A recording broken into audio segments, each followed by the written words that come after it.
Faly mandray anareo ny eto amin'ny lycée Andohalo zany.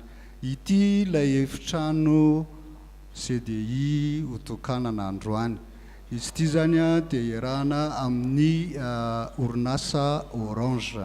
Misy démonstration kely ho aseho an'ireo mpianatra miaraka amin'ny Orange zany eto amin'ity efitrano ity ahafahantsika be sy ny maro mahafantatra hoe inona no zavatra apahany kely aloha amin'izay zavatra mbola ho avy ho atolotra atsofoka ato anatin'ity efitrano izay tokanana androany ity. Mazao seza tompoko.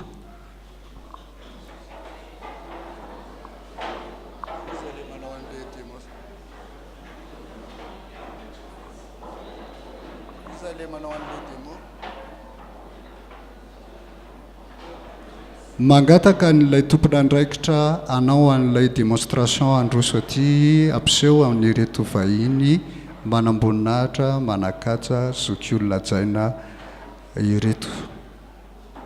Mangataka an'ilay tompon'andraikitra anao an'ilay démonstration.